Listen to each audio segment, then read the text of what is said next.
창세기 47장 20절에서 26절까지 말씀 묵상하겠습니다. 47장 20절 26절 말씀 읽겠습니다. 그러므로 요셉이 애굽의 모든 토지를 다 사서 바로에게 바치니 애굽의 모든 사람들이 기근에 시달려 각기 토지를 팔았으니라. 땅이 바로의 소유가 되니라. 요셉이 애굽 땅 이 끝에서 저 끝까지의 백성을 성읍들에 옮겼으나 제사장들의 토지는 사지 아니하였으니 제사장들은 바로에게서 녹을 받음이라. 바로가 주는 녹을 먹음으로 그들이 토지를 팔지 않음이었더라. 요셉이 백성에게 이르되 오늘 내가 바로를 위하여 너희 몸과 너희 토지를 샀노라. 여기 종자가 있으니 너희는 그 땅에 뿌리라. 추수의 5분의 1을 바로에게 상납하고 5분의 4는 너희가 가져서 토지의 종자로도 삼고 너희의 양식으로도 삼고 너희 가족과 어린아이의 양식으로도 삼으라. 그들이 이르되 주께서 우리를 살리셨사오니 우리가 주께 은혜를 입고 바로의 종이 되겠나이다. 요셉이 애굽 토지법을 세우매 그 5분의 1이 바로에게 상납되나 제사장의 토지는 바로의 소유가 되지 아니하여 오늘날까지 이르니라. 아멘. 모든 사람을 이롭게 하는 선한 청지기. 계속되는 기근으로 황폐해져가는 애굽과 가나안 땅.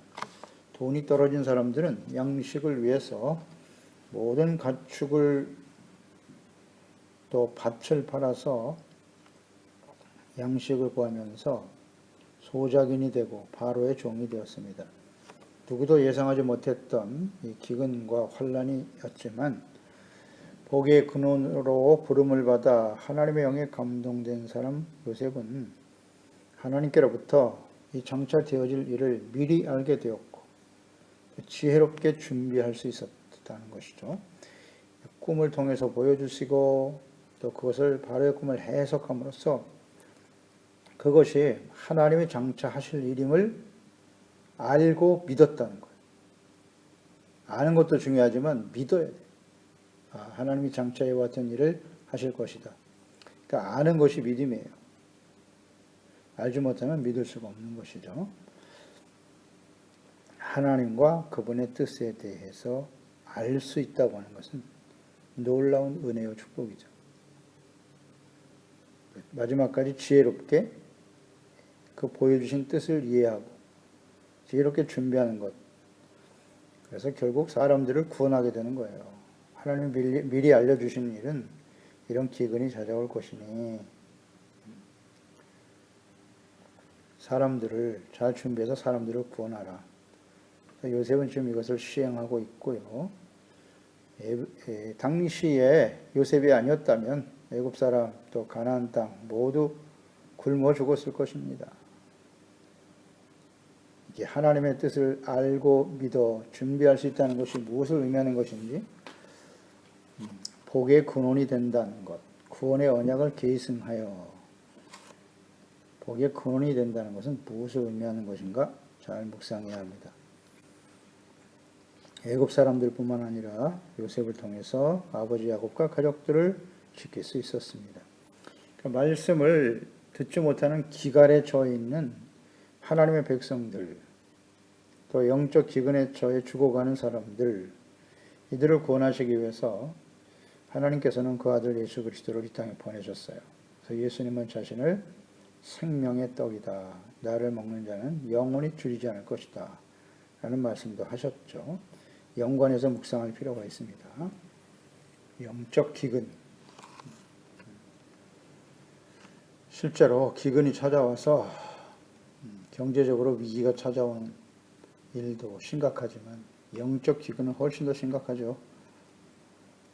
예수 그리스도 안에서 우리가 구원을 받아 하나님의 자녀가 되고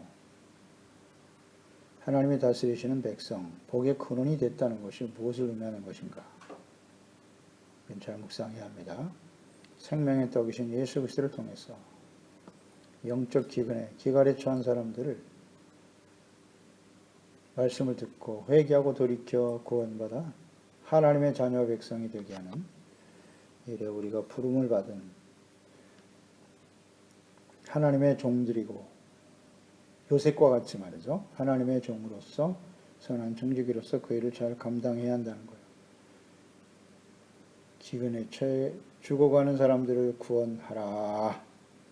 그러니까 기근의 위기에서 모두를 이롭게 하는 지혜로운 정책을 펴서 많은 사람들에게 유익을 주는, 구원과 유익을 주는 선한 청지기인 요셉의 모습을 본문에서 묵상하게 됩니다.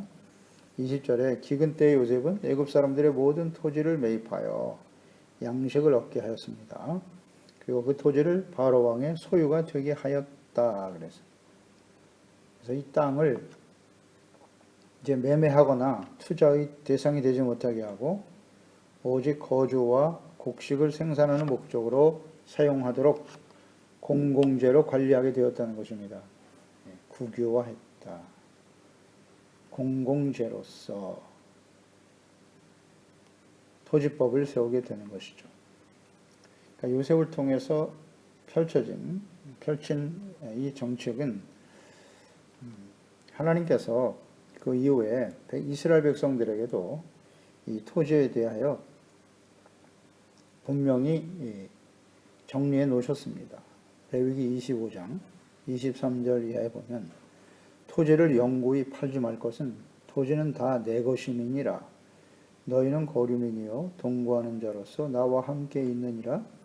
너의 기업에 온 땅에서 그 토지 무르기를 허락할지니 28절에 보면 그러나 자기가 물을 힘이 없으면 그 판 것이 희년에 이르기까지 산자의 손에 있다가 희년에 이르러 돌아올지니 그것이 곧 그의 기업으로 돌아갈 것이니라.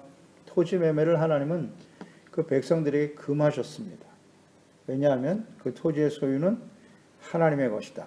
이렇게 아주 분명히 말씀하셨어요. 영구히 팔지 마라. 생활이 어려워서 그 토지를 내어줄 수밖에 없는 상황이면 그 친족이나 형제들이 그것을 대신 물어주거나 그것도 어려워지면 희년이 돌아오면 본래의 주인에게 그 땅을 돌려주라고 하나님께서 말씀하셨어요. 이 토지에 대한 하나님의 생각은 아주 분명합니다. 지금 이 바로 왕의 어떤 권력자인 바로 왕과 백성들의 관계를 요셉을 통해서 정리하고 있는데요. 이것은 곧 만왕의 왕이신 하나님과 연관해서 우리는 묵상을 해야 돼요. 하나님이 우리의 왕이시다. 세상을 창조하시고 사람의 주인이고 세상의 주인이 하나님이세요. 우리는 언제나 종된 마음으로 살아가야 하고 모든 소유가 다 하나님의 것이다. 하나님이 우리의 왕이시다. 이것을 인정하는 것이 진정한 하나님의 자녀요 백성인 것이지요. 모든 것은 하나님의 것이다. 이런 생각을 갖는 것이 필요하다고 주님 말씀하고 계십니다. 하나님의 뜻은 언제나 같죠. 22절에 제사장들의 토지는 매입하지 않았다. 제사장들은 바로에게 녹을 받았기 때문이다. 녹이라고 하는 말은 히브리 호크인데요. 양식으로 주는 일정에게 보수를 의미하는 것이에요. 양식을 주었다. 보수를 받는 것, 그것이 녹이었어요. 제사장들은 바로 바로 왕으로부터 급료를 받았죠. 그렇기 때문에 식량을 얻기 위해서 땅을 팔 필요가 없었을 것입니다. 당시 애굽의 제사장들은 태양신, 라라고 하는 태양신을 비롯해서 여러 신들을 섬기는 자들이었지요. 그 제사장들의 직접 왕으로부터 보수를 받으면서 신을 섬겼다. 굉장히 중요한 위치에 있었던 사람들이죠. 애굽 사람들에게 있어서는 제사장. 이러한 생각은 후일 이스라엘 백성들에게도 그대로 나타나죠. 하나님을 섬기는 제사장들에게 그대로 적용이 됩니다. 신명기 18장 1절에 보면 레위 사람 제사장과 레위의 온 지파는 이스라엘 중에 분깃도 없고 기업도 없을지니 그들은 여호와의 화제물과 그 기업을 먹을 것이다. 여호수아서 18장 가나안을 정복하고 땅을 분배하는 과정이죠. 레위 사람은 너희 중에 분깃이 없나니 여호와의 제사장 직분이 그들의 기업이 되고 갓과 르우벤과 므낫세 반지파는 요단 저편 동쪽에서 이미 기업을 받았나니 이는 여호와의 종 모세가 그들에게 준 것이라 하더라. 그렇습니다. 레위 사람들은 분깃을 주지 않았어요. 제사장 직분 자체가 분깃이다 라고 말씀하셨죠. 그러니까 하나님을 섬기는 제사장들, 그 역할에 충실하라. 역할에 충실하라. 이게 하나님의 뜻이에요. 역할에 충실하라. 하나님을 경외하고 섬기는 일, 제사장의 역할은 범죄할 수밖에 없는 사람들이죠. 하나님의 자녀 백성이라도 죄를 지을 수밖에 없어요.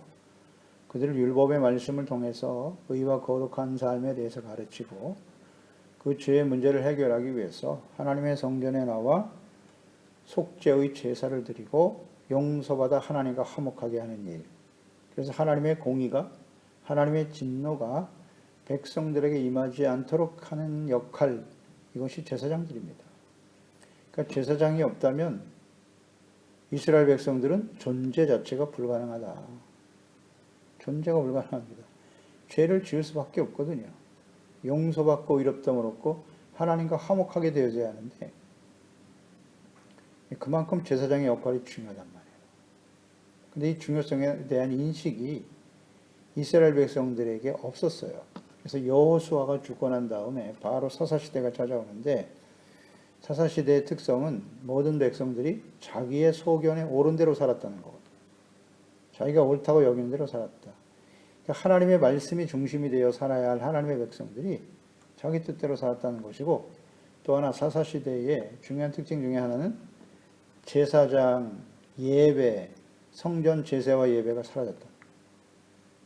제사장을 찾아볼 수가 없어. 예배를 찾아볼 수 없어. 그러니까 사람들이 하나님께 나와서 제사와 속죄 제사와 예배를 드리지 않으니까 어떻게 돼요? 제사장들이 생활이 안 되는 거야. 그래서 세상에 나가서 돌아다녀. 세속화되어지는 겁니다. 제사장들이 역할을 다하지 못하니 어떻게 되겠어요? 하나님의 진노가 임하는 거예요. 백성들은 부패하고 하나님의 공의 앞에서 끊임없이 이방인들에게 침략과 약탈을 당하게 되는 이런 일들이 사사시대에 일어났던 것이죠. 제사장의 역할이 그만큼 중요하다는 거예요. 하나님을 예배하고 섬기는 일에 집중하라. 이것이 하나님의 뜻이거든요. 뜻입니다. 그래서 제사장들에게도 이런 분깃을 나눠주지 않았다. 보호해 주었어요. 특별히. 문제는 또 제사장들이 부패하고 타락하기 때문에 세속화되어짐으로써 이스라엘 백성들 또한 멸망의 길을 가더라. 그러니까 왕같은 제사장으로 오신 분이 예수 그리스도인데요. 예수 그리스도를 통해서만이 이제 우리는 하나님께 나아가 죄사함 받고 용서받을 수 있는 것이죠. 또 그 역할과 사명을 감당해야 될 사람들이 주의 종들이잖아요. 목회자들. 이들이 부패하고 타락하니까 어떻게 돼요? 하나님의 심판이 임하는 겁니다. 그래서 오늘 이 시대에 교회와 그리스도인들거든요. 오늘날 그리스도인들이 왕같은 제사장이라고 하셨으니까요. 목회자들과 그리스도인들의 교회와 부패와 타락, 세속화, 이것은 무엇을 의미하는 것이뇨? 하나님의 진노의 심판이 임박했다. 역사가 우리에게, 성경이 우리에게 가르쳐주는 교훈입니다.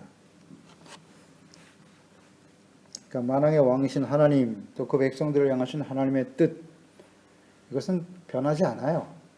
그러니까 이 하나님의 영에 감동된 사람이 요셉이거든요. 비록 이방 나라의 총리이지만은 하나님의 영에 감동된 사람이기 때문에 이렇게 하나님의 뜻에 합당한 정책을 펼치게 되고 사회 기강을 바르게 세우는 거예요. 하나님의 말씀에 근거하여. 이게 중요합니다. 23절, 24절에도 보면 요셉은 토지를 바로 왕에게 팔고 소작인들이 된 백성들에게 종자를 나눠주잖아요. 그리고 땅에 뿌리게 했고 추수한 것에서 5분의 1, 5분의 2면 20%의 세금을 내고 나머지는 본인의 몫이 되게 한 거예요.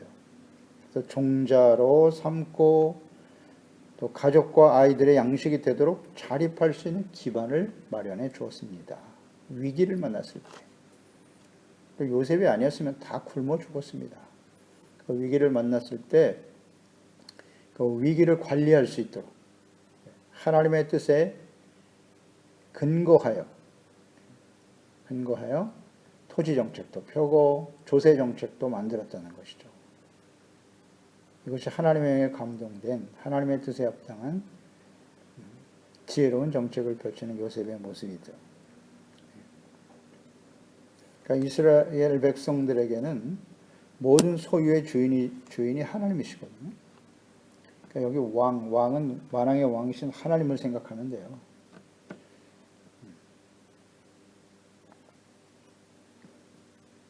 그러니까 모든 위기 가운데서 토지를 국가가 관리하고 왕이 관리하면서 그 백성들에게는 20%의 조세만 부담하고 나머지는 본인의 몫으로 종자도 만들고 양식도 만들고 자립할 수 있는 그런 정책을 만들었다는 것입니다. 20%의 조세만 내면 된다.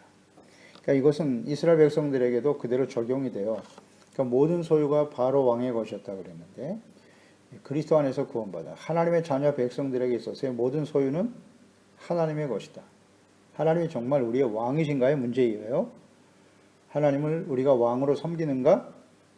그러니까 우리가 예수 그리스도를 믿고 구원받아 예수님을 주로 하나님을 아버지로 믿고 따른다고 하는 의미는 그 이전에는 다 내가 주인이었고 내가 왕이었고 재물의 종노릇하며 살았습니다. 돈이 주인이죠. 이 시대도 마찬가지. 개인도 그렇고 국가와 사회도 마찬가지입니다. 돈이 있는 사람이 주인이에요. 주인입니다. 뭐 국가 권력, 정부나 혹은 뭐 국회의회 권력, 뭐 이런 것 권력의 중심에 있는 것처럼 보이지만 그 배후의 진짜 주인은 돈입니다. 돈 가진 사람이 주인이에요. 그들의 말에 불종하게 되는 거예요. 뇌물을 받고 선을 악이라고 하고 악한 것을 선하다고 하고 그것이 권력자들의 모습이죠. 그 실체를 볼 수 있어야 되지요. 그러니까 우리 만왕의 왕은 하나님이시다. 이 하나님을 인정하게 되는 거예요. 이것이 진정한 그리스도인이 하나님의 자녀인 것이죠. 그러니까 하나님이 왕이시다라는 것은 우리의 모든 소유가 누구의 것이다? 하나님의 것이다. 이거 인정하는 게 쉽지 않죠. 쉽지 않습니다. 내가 얼마나 수고하고 노력해서 얻은 것인데 이게 내 것이지 어찌 하나님의 것이냐? 이 소유권 이전이 안 됩니다. 이건 아직 그리스도인이 아닌 거예요. 이게 본질입니다. 왕이신 하나님께 모든 소유가 하나님의 것임을 인정하는 거예요. 그래서 이 제도가 후일 이스라엘 백성, 하나님의 백성들에도 그대로 적용이 되는데 레위기 27장 30절에 보면 그리고 땅의 10분의 1 곧 그 땅이 곡식이나 나무의 열매는 그 10분의 1은 여호와의 것이니 여호와의 성물이다. 모든 소득의 10분의 1은 하나님의 것이다. 10%네요. 레위기 27장 32절에는 모든 소유나 양의 11조는 목자의 지팡이 아래로 통과하는 것에 10번째 것마다 여호와의 성물이 되리라. 이렇게 되어 있잖아요. 그러니까 하나님의 백성들의 조세는 10분의 1이에요. 10%는 하나님의 것으로 인정하라는 거죠. 그러니까 우리의 모든 소유가 하나님의 것인데 당시 애굽 왕, 또 이 애굽의 백성들, 그 모든 소유가 왕의 소유가 되는데 그 중에 20%만 세금을 내고 나머지는 관리할 수 있도록 배려한 것처럼. 근데 하나님의 백성들은 10%입니다. 근데 이것도 너무 과중하다. 11조를 내야 되느냐, 안 내야 되느냐. 이건 본질적인 것이 뭐냐면, 이 우리의 주어진 소득이나 재물, 우리의 모든 소유의 주인이 하나님이시냐 아니냐라는 문제인 거예요. 왕이신 하나님, 나의 모든 소유가 하나님의 것이고 10분의 1을 주님을 위해서 누구를 위해서 쓰는 거예요? 민수기 18장 28절 너희는 이스라엘 자손에게서 받는 모든 것에 11조 중에 여호와께 거제로 드리고 여호와께 드린 그 거제물은 제사장 아론에게 돌려라. 제사장이잖아요.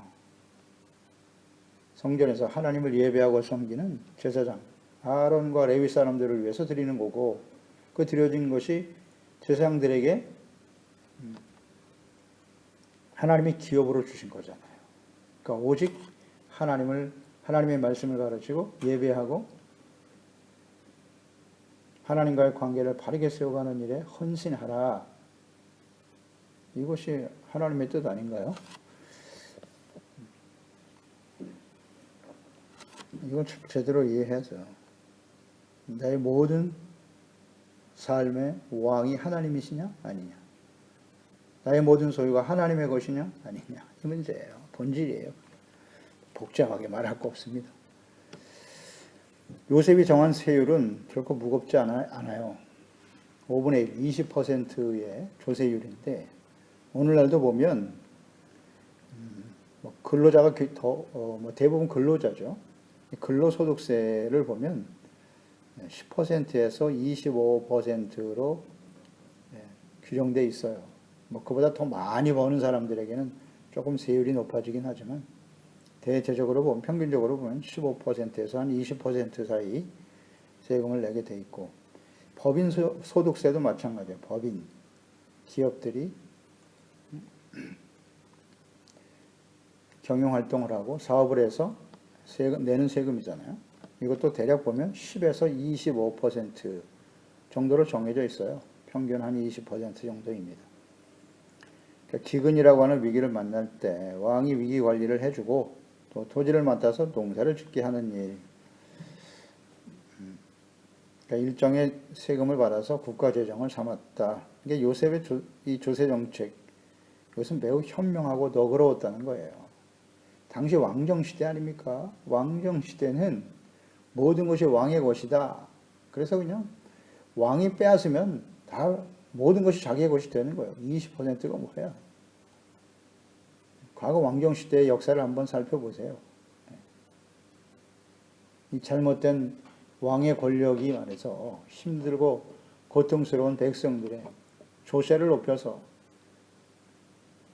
20%만 받는 게 아니라 80%를 왕과 권력자들이 취하고 20% 정도도 제대로 백성들에게 누리지 못하게 하는 이런 일들이 비일비재하죠. 역사 속에. 그러니까 이렇게 바르게 국가정책을 세울 수 있었다는 것은 요셉이 그만큼 하나님의 영에 감동된 사람이고, 모든 사람들을 이롭게 하는 일에 정말 사심 없이, 욕심 없이 선한 청지기로서 일했다라는 것을 우리는 묵상하게 되는 거예요. 그러니까 이러한 요셉의 지혜로운 정책에 대한 백성들의 반응은 어땠습니까? 25절 26절이죠. 그들이 이르되 주께서 우리를 살리셨사오니 우리가 주께 은혜를 입었다 고백하네요. 바로의 종이 되겠나이다.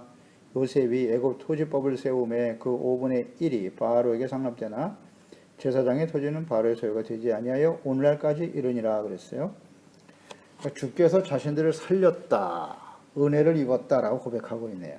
그러므로 우리는 기꺼이 바로의 종이 되겠나이다. 이것을 오늘날 그리스도인의 삶으로 적용을 시켜보세요. 이런 고백을 우리는 하고 있나요? 하고 있나요? 우리의 모든 삶의 주인이 자기 자신인 줄 알았는데 이런 기근과 위기, 인간의 힘으로는 도저히 극복할 수 없는 위기를 만나게 되면, 사실 이 요셉이 없었다면 그들은 다 죽었어요.